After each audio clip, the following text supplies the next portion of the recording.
Lionel Messi এই নামটাই বাঙালির কাছে একটা আবেগ। ফুটবল মানেই মেসি, আর মেসি মানেই এক অদ্ভুত উন্মাদনা, এক অদ্ভুত উত্তেজনা। যেই উত্তেজনায় মত্ত ছিল পশ্চিমবঙ্গের ফুটবল প্রেমী বাঙালিরা কাল রাত থেকে। কিন্তু আজকে সকালের ঘটনাটা পুরোপুরি বদলে দিল সেই চিত্রটা। মেসি এসেছিলেন, কিন্তু কারা তার দেখা পেল? সাধারণ মানুষ। যেসব সাধারণ মানুষরা এত এত টাকা দিয়ে টিকিট কেটে অনেক অনেক দূর থেকে ট্রাভেল করে এসেছেন, এমনকি 200-250 কিলোমিটার কিংবা তারও বেশি দূর থেকে ট্রাভেল করে এসেছেন শুধুমাত্র মেসিকে এক ঝলক দেখবার জন্য।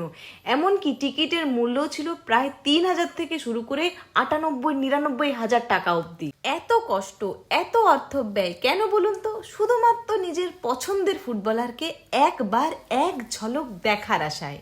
কিন্তু সাধারণ মানুষ কি দেখা পেল তার? না। কারা দেখা পেল?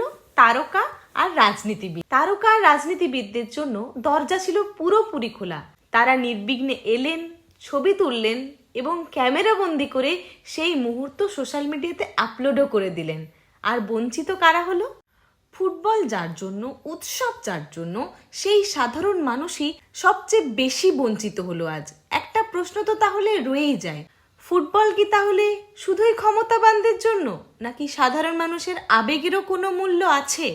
এই ঘটনার জন্য পরিচালন কমিটির যথেষ্ট দোষ আছে এবং তার জন্য তাদেরকে গ্রেপ্তারও করা হয়েছে। বিচারটাই ঠিকই হয়েছে, কিন্তু তার পরিবর্তে কি সাধারণ মানুষ মেসির দেখা পাবে? সাধারণ মানুষ কি তার আবেগের মূল্য পাবে? It was not Messi visit, it was a Messi visit.